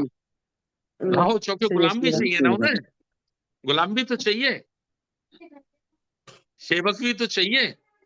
तो ये पूरा नक्शा है, ये पूरा प्लान है, जो मैं समझा हूं, जो मेरी छोटी सी बुद्धि समझ पा रही है। समझ पा रहे हैं कि नहीं? चलिए, बहुत बहुत धन्यवाद। नमो बुद्धाय, जय भीम। चलाइए मीटिंग आगे। बहुत बहुत साधुवाद, बहुत बहुत धन्यवाद माननीय संस्थापक महोदय जी। बहुत बहुत आपसे दोबारा साधुवाद सर, बहुत ही अच्छी बहुत ही सेवा दी है सर आपने। गहराई से चिंतन मनन हुआ है सर। तो मैं आज के जो हमारे अध्यक्षता कर रहे माननीय राष्ट्रीय अध्यक्ष जी माननीय BS बोस साहब को मैं आमंत्रित करता हूं, अपने अध्यक्षीय उद्बोधन रखेंगे माननीय BS बोस साहब। अरे दूसरे साथियों से भी ले लो, बाबूजी हैं, राजा राम आनंद जी हैं, दूसरे हैं। अध्यक्ष जी को इतनी जल्दी क्यों बुलवा रहे हो? जी ठीक है। महापुरुषों को नमन बंदन करता हूँ। माननीय अध्यक्ष जी दो। हाँ बोल रहा हूँ मैं, बस थोड़ा गाड़ी में हूँ, अभी खड़ी करवा रहा हूँ। कोई बात नहीं, मैं 2-4 मिनट बाद बुलाता हूँ सर। सभी नहीं बोल ही रहा हूँ, सभी को नमन बंदन करता हूँ, महापुरुषों को, और सभी को नमो बुद्धाय जय भीम। जैसा कि हमारे संस्थापक जी ने एक समाज की पीड़ा व्यक्त करी, और किस तरह से एक दूषित मानसिकता से SIR का काम किया जा रहा है, किस तरह से एक मनुवाद का जाल और चक्रव्यूह में हमको फंसाया जा रहा है, और भविष्य के बड़े खतरे के रूप में हमें देखना पड़ेगा इसको। और हम चूंकि RBM के लोग हैं, सजग लोग हैं, जो जगाने का कार्य हमें करना है। ये राष्ट्रीय स्तर का मंच है, चाहे हमारे जो राज्य स्तर का मंच है उस पर बात करना पड़ेगी, संभाग स्तर के मंच पे बात करना पड़ेगी, जिला स्तर के मंच पे बात करना पड़ेगी, तहसील स्तर के मंच पे बात करना पड़ेगी, मोहल्ले में वार्ड में बात करना पड़ेगी, तभी हमारे उद्देश्यों की पूर्ति होगी। और ये चूंकि अभी निरंतर प्रक्रिया चलेगी, कौन कौन लोग वंचित होंगे, किस कारण से वंचित होंगे, इनके तकनीकी पहलुओं को भी समझना पड़ेगा। जैसे साहब ने बड़ी बारीकी से समझा उस चीज को, इसके बाद हमारे सामने बात रखी संस्था, ऐसे हम सबको समझना पड़ेगा। जब तक हम स्वयं दक्ष नहीं होंगे तकनीकी पहलुओं से, उनकी जो निगेटिविटी से परिचित नहीं होंगे, उनकी जो तरीके निकाले जा रहे हैं, हम लोगों पे जो चक्रव्यूह जाल बिछाया जा रहा है, जो हमें खतरे के रूप में देखा जाना चाहिए, जैसे कहते हैं प्रतिक्रांति के रूप में, ये भी एक भाग है उसका। तो इस भाग को भी हमें देखना चाहिए। वो रोजगार की बात है, संविधान को कमजोर करने की बात है, संविधान के अधिकारों को खत्म करने की बात है, उसी रूम में हमें इसको देखना पड़ेगा। और डेमोक्रेसी को सुरक्षित रखने की बात है, क्योंकि हमारा दायित्व है कि बाबा साहब द्वारा हमें डेमोक्रेसी दी गई है, संविधान दिया गया है, उसको कैसे हम सुरक्षित रखें, ये हमारा बहुत बड़ा दायित्व है। तो मैं चूंकि सभी को धन्यवाद देता हूँ, आभार व्यक्त करता हूँ कि सभी ने अपने विचार रखे हो। खासकर हमारे संस्थापक जी ने जो पीड़ा व्यक्त की है, वो हमारी सबकी पीड़ा होना चाहिए। सभी हम लोगों से सहभागी बने, उस पीड़ा को व्यवहारिक धरातल पे कैसे उतारें और कैसे उससे सुरक्षित रखें, कैसे अपना कवच बनाएं, उसके लिए हम सबको कार्य करना है। क्योंकि मैं यही बात अपनी समाप्त करता हूँ। सभी को पुनः धन्यवाद, आभार। और माननीय संस्थापक जी को आभार, जिन्होंने हमें इतना बहुत विश्लेषण करके बहुत मैंने हमें बताया। तो सभी को पुनः धन्यवाद, आभार। Thank you. बहुत बहुत धन्यवाद, बहुत बहुत साधुवाद सर। मैं माननीय संस्थापक महोदय जी ने आग्रह किया था, तो मैं हमारे नेशनल कोऑर्डिनेटर उत्तर प्रदेश से माननीय डॉक्टर राजा रमन आनंद सर से आग्रह करूंगा कि आप भी सर इस पर अपने विचार रखेंगे। बहुत बहुत धन्यवाद भाई योगेश गौतम जी। जी सर। मैं अभी सभी संतों को, गुरुओं को, महापुरुषों को नमन करते हुए, वैसे ये जो बात समझने की थी, तो मैं समझता हूँ मेरे से पहले जिन साथियों ने बात रखी है, तो उन्होंने बहुत इसकी गंभीरता को, इसकी आवश्यकता को और इसके खतरे के बारे में सभी साथियों ने बात को रख दिया है। और मैं अपनी बात ज्यादा लंबी नहीं रखते हुए, मैं सबसे पहले तो इस वेबिनार की अध्यक्षता कर रहे माननीय राष्ट्रीय अध्यक्ष जी और हमारे प्रबोधनकर्ता, मुख्य प्रबोधनकर्ता भाई मास्टर बादल सिंह बौद्ध जी, और खास करके जिन्होंने सबसे पहले और सबसे अधिक इस मामले को लेकर के गंभीरता दर्शाई और हमारा सबका मार्गदर्शन किया है, राष्ट्रीय बौद्ध महासभा के संस्थापक, पूर्व विधायक माननीय धर्म प्रकाश भारती जी, और अन्य सभी साथियों का अभिवादन करता हूं।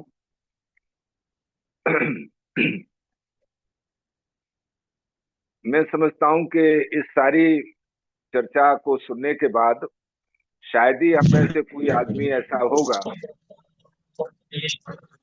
जो इसको इसकी गंभीरता को ना समझ रहा हो या इसको आवश्यक न मानता हो, क्योंकि हम लोग सभी परम पूज्य बाबा साहब डॉक्टर अम्बेडकर, जिन्होंने इस देश में लोकतंत्र और उसके संचालन के लिए संविधान की रचना की, तो उन्होंने इस देश के नागरिकों को, जहां एक आदमी का एक वोट है, एक वोट होगा और उस वोट की बराबर कीमत होगी, चाहे वो किसी फैक्ट्री का मालिक हो, चाहे उस फैक्ट्री का मजदूर या पल्लेदार हो, वो दोनों इस मामले में बराबर हैं। या हम लोग अक्सर, जो हमारे राजनीतिक लोग हैं, बोलते भी हैं कि बाबा साहब की और इस संविधान की बदौलत हम लोग रानी और मेहतरानी दोनों बराबर हैं। पार्टी या बाबा डीएसपी के लोगों से बात की मैं। भैया जरा इधर ही सुन लो। जी सर, अपनी बात रखें, बात कर। हाँ, म्यूट कर। तो बाबा साहब डॉक्टर अम्बेडकर भी जिस वक्त इस वोट के अधिकार को दिलवा पाने में कामयाब हुए, क्योंकि पहले ऐसा नहीं था, वोट का चालू मत करना, अधिकार मैं अपने ऐसा अधिकार नहीं हुआ करता था जैसा आज है। पहले गिने चुने लोगों को ही वोट का अधिकार था, तो उनके वंशज जो है, जिनका वोट, जिन लोगों को, गिने चुने लोगों को वोट का अधिकार था, उनके वंशज तो जगे हुए हैं, और बाबा साहब के वंशज जो है, अधिकांश वंशज सो चुके हैं या बेखबर है, जिसकी वजह से उन्हें याद आ गया कि भाई पहले वोट जो है गिने चुने लोगों का। लेकिन डॉक्टर अम्बेडकर ने काम खराब कर दिया, संविधान बनाया, उन लोगों ने ये गड़बड़ कर दी, तो वो अपनी चीजों पर फिर मतलब इस पर लौट आए हैं। बाबा साहब तो कह के गए कि भाई लोकतंत्र में सरकार बनाने का अधिकार नागरिकों का रहेगा, नागरिक जो है सरकार बनाएंगे। लेकिन ये कितनी बड़ी विडंबना है कि जैसा अभी संस्थापक जी कह रहे थे कि नागरिकों को सरकार बनाने का अधिकार तो था, लेकिन उन्होंने ऐसी सरकार बनाई जो नागरिकों को ही अब वोट का अधिकार न देने के लिए कह रही है कि भाई आपने सरकार बना दी, अब आप आराम करो, अब आपको वोट का चक्कर छोड़ो, क्योंकि आप लोग जो है जब अगर इतने होशियार होते तो हम जैसे लोगों को सरकार में क्यों बिठालते। क्योंकि ये तो थोड़ी सी गनीमत रही, लेकिन उसका भी कोई ज्यादा फायदा हम लोगों को नहीं मिला कि जो सरकार जिस पार्टी की है वो सही मायने में बाबा साहब को और बाबा साहब के संविधान को और बाबा साहब की व्यवस्था जो लोकतंत्र की है उसको पसंद कभी नहीं की है और ना आगे करेगी। तो वो पूर्ण बहुमत से सत्ता में नहीं आ पाई है। उसके 272 सांसद होने चाहिए थे, लेकिन हम लोगों ने, आप लोगों ने मिलकर के जो कोशिश हुई तो वो 240 तक ही पहुंच पाए। लेकिन फिर भी कुछ लोगों की जो उनको कहना चाहिए कि लालच या उनका मूर्खता ही, मैं तो कहूंगा कि उनकी मूर्खता के कारण जो कल खुद भी वो इस जाल में फंस करके समाप्त होने वाले हैं। मेरा इशारा आप समझ रहे होंगे, बिहार और उसके वो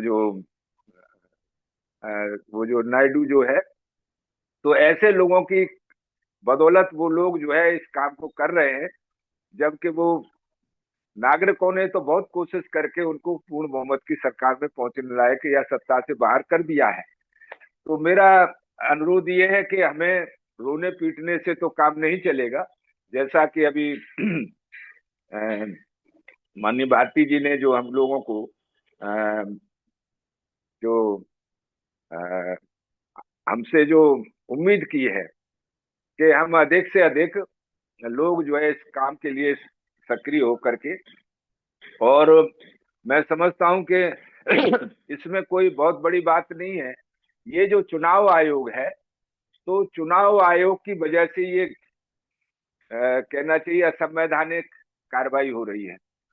उनका खेल तो बहुत आगे तक जाना है, जैसे कहना सीसीए की बात कही, एनपीआर की बात कही, तो वो वहां तक पहुंचेगा और बाद में फिर वो डिटेंशन कैंप या सेंटर या जेल जो कुछ भी हम लोगों को अभी माननीय संस्थापक जी बता रहे थे, ये सब चीजें आ सकती हैं। तो कोशिश जैसी शुरू होने वाली है कि ये जो राइट टू वोट है, तो इसको समाप्त करने का अधिकार किसी को नहीं है, चाहे वो चुनाव आयोग हो, चाहे किसी की सरकार हो। वोट का अधिकार हमारा संवैधानिक अधिकार है, और इसके खिलाफ मुझको लगता है कि आज नहीं तो कल बहुत जल्दी जो है देश के अंदर एक बड़ा विद्रोह शुरू होने वाला है, जिसे आंदोलन की रूप में भी हम देख सकेंगे। क्योंकि इसमें जो लोग कमा के खाते हैं, रोजमर्रा के जो कमाने और खाने वाले लोग हैं, सुबह से निकलते हैं, शाम को जब कमा के लाते हैं तब उनके घर में चूल्हा जलता है। तो ऐसे लोगों के पास अगर समझदारी हो भी, तो भी उनके पास समय नहीं है कि वो जो है ये वोटर लिस्ट तैयार करें। वोटर लिस्ट तैयार करने का काम सरकार का है, सरकार की मशीनरी का है, उस पर पैसा खर्च होता है, करोड़ों अरबों रुपया, हजारों करोड़ रुपया खर्च होता है। तो ये काम उनको जो भी इसमें, जैसा माननीय बादल सिंह बहुत जी बता रहे थे कि ये जो बीएलओज हैं या सरकार की जो मशीनरी है, वो आकर के घरों पर लोगों की मैपिंग करे, घरों का मतलब सर्वे करे और उनसे पूछे कि भाई आप ये जो वोटर हैं तो आपके पास क्या सबूत है, तो वो दिखाएगा कि भाई मेरे पास आधार कार्ड है, मेरे पास ये नाना नानी और दादा दादी की बातें। मतलब मैं समझता हूँ कि ये सब भ्रम में डालने की, जो अभी जो बता रहे थे कि फंडा है एक उनका सोचा समझा, तो ये सब चीजों के बारे में हमें जो भी हाल फिलहाल जो काम है मैं इससे अलग नहीं कर रहा कि भाई आप इसके लिए सक्रिय न रहें, जितना हम सक्रिय हो सकते हैं, क्योंकि इंडिविजुअली आप जानते हो कि या तो इस काम को सरकार करेगी या फिर जो राजनीति करने वाले लोग हैं तो वो लोग मतलब उनके पास साधन होते हैं, उनके पास वर्कर होते हैं, लेकिन बहुत सी पार्टियां कर भी रही हैं, जैसे अभी भाजपा के लोग कर रहे हैं, समाजवादी पार्टी के लोग कर रहे हैं और बहुत से लोग कर रहे हैं। तो लेकिन दलितों के जो नुमाइंदे हैं, दलितों के जो या कहना चाहिए कि जो बाबा साहब की विचारधारा को जो जो उनके उसके लीगेसी जिनके पास है, मतलब लीगेसी का मतलब जो उत्तराधिकारी हैं बाबा साहब की विचारधारा की, बाबा साहब के संविधान की जो रियल लीगेसी जिनके पास है, तो वो अगर नहीं कर रहे हैं तो हम लोग अपने जो जैसा अभी बताया गया है कि भाई जितना अगर हम 10 आदमियों को सपोर्ट कर सकते हैं तो 10 को सपोर्ट करें, 5 को कर सकते हैं तो 5 को करें, और ज्यादा नहीं तो अपने घर के लोगों की जो वोट हैं तो उनको तो कम से कम इस कारण से कि आगे का आने वाला समय सिर्फ वोट तक लिमिटेड नहीं है, वोट तक सीमित नहीं है, बल्कि ये बहुत बड़ा खतरा जिसमें आपको एनआरसी और वहां तक ले जाकर के वो खड़ा करना चाहते हैं। तो मेरा आपसे यही आग्रह है कि इसमें इनका जो प्रमुख कारण ये बता रहे हैं कि भाई देश के अंदर जो विदेशी नागरिक हैं या जिन्हें ये घुसपैठिया बताते हैं, तो इसके कारण हमें ये स्पेशल इंटेंसिव रिवीजन करना पड़ रहा है। तो विदेशी नागरिकों का पता करने के लिए वोटर लिस्ट से थोड़ी पता चलेगा, वो उसके लिए तो मतलब बहुत सारी सरकार के अंदर जो एजेंसियां हैं, तो ये सारी चीजें समझदार लोगों को इसके लिए माहौल खड़ा करके इसका एक विरोध जो है देश भर में, और मैं समझता हूं कि ये दिन आएगा, क्योंकि बहुत सारे लोग इसके लिए जो राजनीतिक लोग हैं या जो सिविल सिटीजन्स हैं, तो वो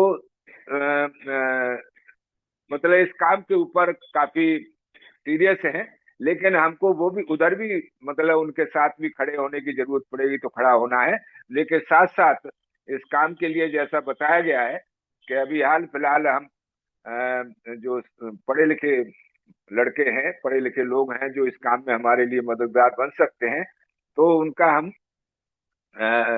जो खर्चा है जो मतलब, क्योंकि वो भी कुछ न कुछ कमाते हैं तभी उनका घर चलता है, तो उनका मतलब हम सब ये बंदोबस्त करके अपने अपने वार्डों में, अपने अपने बूथों पे, क्योंकि एक बूथ पे भी मैं समझता हूँ कि 1800 बूथ होते हैं, तो ये कोई छोटा काम नहीं है। और बाकी सरकार को समझाने के लिए कि भाई अगर घुसपैठिया हैं या विदेशी नागरिक हैं तो ये वोटर लिस्ट से नहीं पता चलेगा, इसके लिए सरकार की जिम्मेदारी है कि वो अपनी जो उसकी एजेंसियां हैं जो इन कामों के लिए बनाई गई हैं, जो अरबों रुपए का जिनका बजट होता है, तो वो उस पर काम करें। बाकी जो है अगर कोई आदमी मृतक है या डबल पंजीकरण है तो उसके लिए मृतक का तो एक बार को जब वोट डालने वो जाएगा तो उसके फोटो से मिलान हो जाएगा, लेकिन जो डबल वोटर हैं तो उसके लिए सरकार को अगर उन्हें डबल वोट नहीं चाहिए तो उसके लिए रिप्रेजेंटेटिव एक्ट जो है 1952 का, पीपुल्स रिप्रेजेंटेटिव एक्ट, उसमें प्राविधान है कि भाई उसको सजा हो सकती है 1 साल की, उसे 10 साल की कर दो, और उससे ज्यादा प्रचार करो कि जिसका डबल वोट रहेगा कहीं भी तो उसे ये आपराधिक कृत्य माना जाएगा। ये सरकार का काम है। तो मैं ज्यादा यही कहते हुए कि चलिए, मुझे बाद में बीच में सारी बात हो चुकी थी तो बात आपने रखी, तो मैंने भी आपको जो आपने समय दिया उसको धन्यवाद देते हुए, साधुवाद देते हुए अपनी बात को यहीं समाप्त करता हूँ। सभी को जय भीम, जय भारत, जय संविधान। बहुत बहुत साधुवाद। बहुत धन्यवाद, बहुत साधुवाद बाबूजी, आपने आज के विषय को और आगे गंभीरता से लिया। तो मैं सभी का बहुत बहुत साधुवाद करता हूं और आशा करता हूं हम सभी साथियों ने, जिन साथियों ने आज SIR पर अपनी बात रखी, उन्होंने बहुत ही गहन चिंतन करके, जिसमें हमारे संस्थापक जी ने सभी आने वाली भविष्य में जो आने वाली जो हम सभी को परेशानियां हो सकती हैं वो उन्होंने इंगित किया। सभी वक्ताओं ने अपनी बात रखी। तो मैं सभी का धन्यवाद करते हुए आप सभी से आग्रह करता हूं कि हम सभी साथी सभ्य सत्ता के माध्यम से आज इस कार्यक्रम का समापन करेंगे। मैं सभी से हाथ जोड़ता हूं, हाथ जोड़कर अपनी सभ्य सत्ता के माध्यम से। सभ्य सत्ता सुखी हंतु, सभ्य हंतु चके मिलो, सभ्ये भद्राणि भद्राणि पश्यन्तु पश्यन्तु मा किंचित् दुःखमागमा। दुःखमागमा। सभ्ये सत्ता सुखी हन्तु, सभ्ये हन्तु चके विनो, सभ्ये भद्राणि पश्यन्तु मा किंचित् दुःखमागमा। सभ्ये सत्ता सुखी हन्तु, सभ्ये हन्तु चके विनो, सभ्ये भद्राणि पश्यन्तु मा किंचित् मागमा। साधु साधु साधु, बुद्धं नमामि, धम्मं नमामि, संघं नमामि, साधु साधु।